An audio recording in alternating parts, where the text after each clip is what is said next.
ಎಲ್ಲರಿಗೂ ನಮಸ್ಕಾರ ಸ್ನೇಹಿತರೆ ಕೃಷಿ ಇಲಾಖೆಯಿಂದ ನೇಮಕಾತಿಯ ಹೊಸ ಸೂಚನೆ ಬಿಡುಗಡೆಯಾಗಿದೆ ನೋಡಿ. ಬೋತ್ ಮೇಲ್ ಆ್ಯಂಡ್ ಫೀಮೇಲ್ ಪುರುಷ ಮತ್ತು ಮಹಿಳಾ ಅಭ್ಯರ್ಥಿಗಳು ಇಬ್ಬರು ಅರ್ಜಿಗಳನ್ನು ಸಲ್ಲಿಸಬಹುದಾಗಿರುತ್ತೆ. ಸಂಪೂರ್ಣವಾಗಿ ಕೃಷಿ ಇಲಾಖೆ ಉದ್ಯೋಗಗಳಾಗಿರ್ತವೆ. ಹೊಸ ಅಧಿಸೂಚನೆ ನೋಡಿ 2025 ಹೊಸ ಅಧಿಸೂಚನೆ ಆಗಿರುತ್ತೆ. ಈ ಒಂದು ಹುದ್ದೆಗಳಿಗೆ ಕರ್ನಾಟಕದ ಬೋತ್ ಮೇಲ್ ಆ್ಯಂಡ್ ಫೀಮೇಲ್ ಪುರುಷ ಮತ್ತು ಮಹಿಳಾ ಅಭ್ಯರ್ಥಿಗಳು ಇಬ್ಬರು ಅರ್ಜಿಗಳನ್ನು ಸಲ್ಲಿಸಬಹುದಾಗಿರುತ್ತೆ. ಹಾಗೇನ ಫ್ರೆಂಡ್ಸ್, ಈ ಒಂದು ಹುದ್ದೆಗಳ ಬಗ್ಗೆ ಆಯ್ಕೆ ವಿಧಾನ, ಅರ್ಜಿ ಸಲ್ಲಿಸುವುದು, ಪ್ರಮುಖ ದಿನಾಂಕ ಹಾಗೂ ಯಾವ ದಿನ ಕೊನೆಯ ದಿನಾಂಕ ಆಗಿರುತ್ತೆ, ಹಾಗೆ ಏನು ಕ್ರೈಟೇರಿಯಾ ಇದೆ ಅನ್ನುವಂಥ ಸಂಪೂರ್ಣ ಮಾಹಿತಿ ವಿಡಿಯೋದಲ್ಲಿರುತ್ತೆ ನೋಡಿ. ವಿಡಿಯೋನ ಕೊನೆವರೆಗೆ ನೋಡಿ. ಕೃಷಿ ಇಲಾಖೆಯಿಂದ ನೇಮಕಾತಿ ಆಗಿರುತ್ತೆ. ಪೋಸ್ಟ್ ಲೊಕೇಶನ್ ನೋಡಿ ಕರ್ನಾಟಕ ಸೇರಿ ಅಖಿಲ ಭಾರತದಲ್ಲಿ ನೇಮಕಾತಿ ಆಗುತ್ತೆ. ಹಾಗೆ ಟೋಟಲ್ ವೇಕೆನ್ಸಿ ನೋಡಿ 1,000ಕ್ಕೂ ಅಧಿಕ ಉದ್ಯೋಗಗಳಿದ್ದಾವೆ ನೋಡಿ. 1,000ಕ್ಕೂ ಅಧಿಕ ಉದ್ಯೋಗಗಳಿದ್ದಾವೆ. ಸ್ಯಾಲ್ರಿ 55,000ದಿಂದ 1,30,000ವರೆಗೂ ಪರ್ ಮಂತ್ ಸ್ಯಾಲ್ರಿ ಆಗಿರುತ್ತೆ ನೋಡಿ. ಹಾಗೇನು ಫ್ರೆಂಡ್ಸ್, ಭಾರತೀಯ ಎಲ್ಲ ಅಭ್ಯರ್ಥಿಗಳು ಕೂಡ ಅರ್ಜಿಗಳನ್ನು ಸಲ್ಲಿಸಬಹುದು. ಡೀಟೇಲ್ ಆಫ್ ಪೋಸ್ಟ್ ನೋಡೋದಾದರೆ ಕೃಷಿ ಪ್ರತಿನಿಧಿ ತರಬೇತುದಾರರು ಹಾಗೂ ಪದವಿ ಇಂಜಿನಿಯರಿಂಗ್ ತರಬೇತುದಾರರು ಹಾಗೂ ಹಿರಿಯ ಇಂಜಿನಿಯರಿಂಗ್ ನೋಡಿ, ಇಷ್ಟೊಂದು ಹುದ್ದೆಗಳಿದ್ದಾವೆ. ಈ ಒಂದು ಹುದ್ದೆಗಳಿಗೆ ಆಯ್ಕೆ ಮಾಡಿಕೊಂಡು ನೀವು ಅರ್ಜಿಗಳನ್ನು ಸಲ್ಲಿಸಬಹುದು.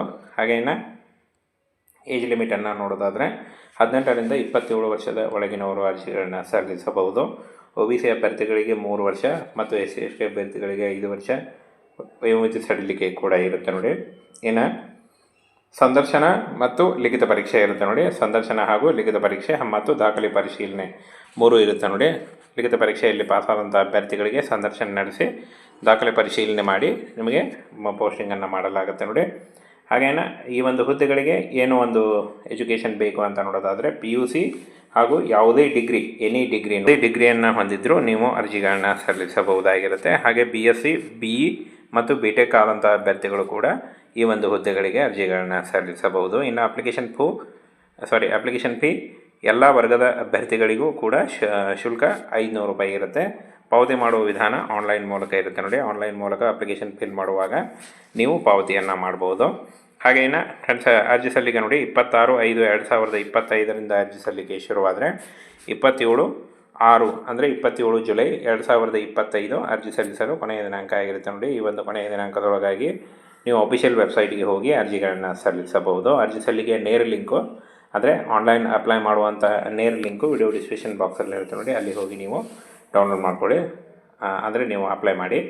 ಹಾಗೇನು ನೀವು ಅರ್ಜಿ ಸಲ್ಲಿಸುವಾಗ ಒಂದು Aadhaar card, caste income certificate, photo ಮತ್ತು ನಿಮ್ಮ ಎಜುಕೇಷನಲ್ ಡಾಕ್ಯುಮೆಂಟ್ಸ್ ಇಷ್ಟನ್ನು ತೆಗೆದುಕೊಂಡು ಆನ್ಲೈನ್ ಫಾರ್ಮನ್ನು ಫಿಲ್ ಮಾಡಿ. ಆನ್ಲೈನ್ ಫಾರ್ಮ್ನ ನೇರ ಲಿಂಕು ವಿಡಿಯೋ ಡಿಸ್ಕ್ರಿಪ್ಷನ್ ಬಾಕ್ಸಲ್ಲಿ ಇರುತ್ತೆ ನೋಡಿ.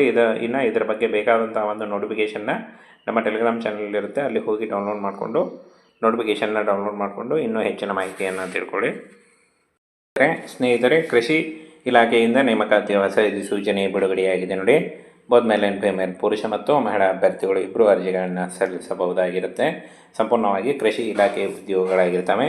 ಹೊಸ ಅಧಿಸೂಚನೆ ನೋಡಿ 2025 ಹೊಸ ಅಧಿಸೂಚನೆ ಆಗಿರುತ್ತೆ. ಈ ಒಂದು ಹುದ್ದೆಗಳಿಗೆ ಕರ್ನಾಟಕದ ಬೋತ್ ಮೇಲ್ ಆ್ಯಂಡ್ ಫೀಮೇಲ್ ಪುರುಷ ಮತ್ತು ಮಹಿಳಾ ಅಭ್ಯರ್ಥಿಗಳು ಇಬ್ಬರು ಅರ್ಜಿಗಳನ್ನು ಸಲ್ಲಿಸಬಹುದಾಗಿರುತ್ತೆ. ಹಾಗೇನು ಫ್ರೆಂಡ್ಸ್, ಈ ಒಂದು ಹುದ್ದೆಗಳ ಬಗ್ಗೆ ಆಯ್ಕೆ ವಿಧಾನ, ಅರ್ಜಿ ಸಲ್ಲಿಸುವುದು, ಪ್ರಮುಖ ದಿನಾಂಕ ಹಾಗೂ ಯಾವ ದಿನ ಕೊನೆಯ ದಿನಾಂಕ ಆಗಿರುತ್ತೆ, ಹಾಗೆ ಏನು ಕ್ರೈಟೇರಿಯಾ ಇದೆ ಅನ್ನುವಂಥ ಸಂಪೂರ್ಣ ಮಾಹಿತಿ ವಿಡಿಯೋದಲ್ಲಿರುತ್ತೆ ನೋಡಿ. ವಿಡಿಯೋನ ಕೊನೆವರೆಗೆ ನೋಡಿ. ಕೃಷಿ ಇಲಾಖೆಯಿಂದ ನೇಮಕಾತಿ ಆಗಿರುತ್ತೆ. ಪೋಸ್ಟ್ ಲೊಕೇಶನ್ ನೋಡಿ ಕರ್ನಾಟಕ ಸೇರಿ ಅಖಿಲ ಭಾರತದಲ್ಲಿ ನೇಮಕಾತಿ ಆಗುತ್ತೆ. ಹಾಗೆ ಟೋಟಲ್ ವೇಕೆನ್ಸಿ ನೋಡಿ 1,000ಕ್ಕೂ ಅಧಿಕ ಉದ್ಯೋಗಗಳಿದ್ದಾವೆ ನೋಡಿ. 1,000ಕ್ಕೂ ಅಧಿಕ ಉದ್ಯೋಗಗಳಿದ್ದಾವೆ. ಸ್ಯಾಲ್ರಿ 55,000ದಿಂದ 1,30,000ವರೆಗೂ ಪರ್ ಮಂತ್ ಸ್ಯಾಲ್ರಿ ಆಗಿರುತ್ತೆ ನೋಡಿ. ಹಾಗೇನು ಫ್ರೆಂಡ್ಸ್, ಭಾರತೀಯ ಎಲ್ಲ ಅಭ್ಯರ್ಥಿಗಳು ಕೂಡ ಅರ್ಜಿಗಳನ್ನು ಸಲ್ಲಿಸಬಹುದು. ಡೀಟೇಲ್ ಆಫ್ ಪೋಸ್ಟ್ ನೋಡೋದಾದರೆ ಕೃಷಿ ಪ್ರತಿನಿಧಿ ತರಬೇತುದಾರರು ಹಾಗೂ ಪದವಿ ಇಂಜಿನಿಯರಿಂಗ್ ತರಬೇತುದಾರರು ಹಾಗೂ ಹಿರಿಯ ಇಂಜಿನಿಯರಿಂಗ್ ನೋಡಿ, ಇಷ್ಟೊಂದು ಹುದ್ದೆಗಳಿದ್ದಾವೆ. ಈ ಒಂದು ಹುದ್ದೆಗಳಿಗೆ ಆಯ್ಕೆ ಮಾಡಿಕೊಂಡು ನೀವು ಅರ್ಜಿಗಳನ್ನು ಸಲ್ಲಿಸಬಹುದು. ಹಾಗೇನು ಏಜ್ ಲಿಮಿಟನ್ನು ನೋಡೋದಾದರೆ 18ರಿಂದ 27 ವರ್ಷದ ಒಳಗಿನವರು ಅರ್ಜಿಗಳನ್ನು ಸಲ್ಲಿಸಬಹುದು. OBC ಅಭ್ಯರ್ಥಿಗಳಿಗೆ 3 ವರ್ಷ ಮತ್ತು SC/ST ಅಭ್ಯರ್ಥಿಗಳಿಗೆ 5 ವರ್ಷ ವಯೋಮಿತಿ ಸಡಿಲಿಕೆ ಕೂಡ ಇರುತ್ತೆ ನೋಡಿ. ಇನ್ನು ಸಂದರ್ಶನ ಮತ್ತು ಲಿಖಿತ ಪರೀಕ್ಷೆ ಇರುತ್ತೆ ನೋಡಿ. ಸಂದರ್ಶನ ಹಾಗೂ ಲಿಖಿತ ಪರೀಕ್ಷೆ ಮತ್ತು ದಾಖಲೆ ಪರಿಶೀಲನೆ 3 ಇರುತ್ತೆ ನೋಡಿ. ಲಿಖಿತ ಪರೀಕ್ಷೆಯಲ್ಲಿ ಪಾಸಾದಂಥ ಅಭ್ಯರ್ಥಿಗಳಿಗೆ ಸಂದರ್ಶನ ನಡೆಸಿ ದಾಖಲೆ ಪರಿಶೀಲನೆ ಮಾಡಿ ನಿಮಗೆ ಪೋಸ್ಟಿಂಗನ್ನು ಮಾಡಲಾಗುತ್ತೆ ನೋಡಿ. ಹಾಗೇನು ಈ ಒಂದು ಹುದ್ದೆಗಳಿಗೆ ಏನು ಒಂದು ಎಜುಕೇಷನ್ ಬೇಕು ಅಂತ ನೋಡೋದಾದರೆ PUC ಹಾಗೂ ಯಾವುದೇ ಎನಿ ಡಿಗ್ರಿಯನ್ನು ಹೊಂದಿದ್ದರೂ ನೀವು ಅರ್ಜಿಗಳನ್ನ ಸಲ್ಲಿಸಬಹುದಾಗಿರುತ್ತೆ. ಹಾಗೆ BSc BE ಮತ್ತು ಬಿ ಟೆಕ್ ಆದಂಥ ಅಭ್ಯರ್ಥಿಗಳು ಕೂಡ ಈ ಒಂದು ಹುದ್ದೆಗಳಿಗೆ ಅರ್ಜಿಗಳನ್ನು ಸಲ್ಲಿಸಬಹುದು. ಇನ್ನು ಅಪ್ಲಿಕೇಶನ್ ಫೀ ಎಲ್ಲ ವರ್ಗದ ಅಭ್ಯರ್ಥಿಗಳಿಗೂ ಕೂಡ ಶುಲ್ಕ 500 ರೂಪಾಯಿ ಇರುತ್ತೆ. ಪಾವತಿ ಮಾಡುವ ವಿಧಾನ ಆನ್ಲೈನ್ ಮೂಲಕ ಇರುತ್ತೆ ನೋಡಿ. ಆನ್ಲೈನ್ ಮೂಲಕ ಅಪ್ಲಿಕೇಶನ್ ಫಿಲ್ ಮಾಡುವಾಗ ನೀವು ಪಾವತಿಯನ್ನು ಮಾಡ್ಬೋದು.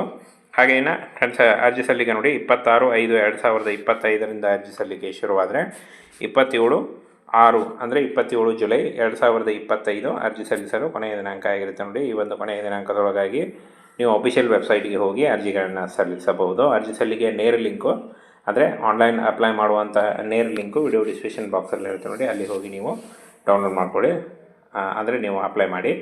ಹಾಗೇನ ನೀವು ಅರ್ಜಿ ಸಲ್ಲಿಸುವಾಗ ಒಂದು Aadhaar card, caste income certificate, photo ಮತ್ತು ನಿಮ್ಮ ಎಜುಕೇಷನಲ್ ಡಾಕ್ಯುಮೆಂಟ್ಸ್ ಇಷ್ಟನ್ನು ತೆಗೆದುಕೊಂಡು ಆನ್ಲೈನ್ ಫಾರ್ಮನ್ನು ಫಿಲ್ ಮಾಡಿ. ಆನ್ಲೈನ್ ಫಾರ್ಮನ್ನು ನೇರ ಲಿಂಕು ವಿಡಿಯೋ ಡಿಸ್ಕ್ರಿಪ್ಷನ್ ಬಾಕ್ಸಲ್ಲಿ ಇರುತ್ತೆ ನೋಡಿ. ಇನ್ನು ಇದರ ಬಗ್ಗೆ ಬೇಕಾದಂಥ ಒಂದು ನೋಟಿಫಿಕೇಷನ್ನ ನಮ್ಮ ಟೆಲಿಗ್ರಾಮ್ ಚಾನಲ್ ಇರುತ್ತೆ, ಅಲ್ಲಿ ಹೋಗಿ ನೋಟಿಫಿಕೇಷನ್ನ ಡೌನ್ಲೋಡ್ ಮಾಡಿಕೊಂಡು ಇನ್ನೂ ಹೆಚ್ಚಿನ ಮಾಹಿತಿಯನ್ನು ತಿಳ್ಕೊಳ್ಳಿ.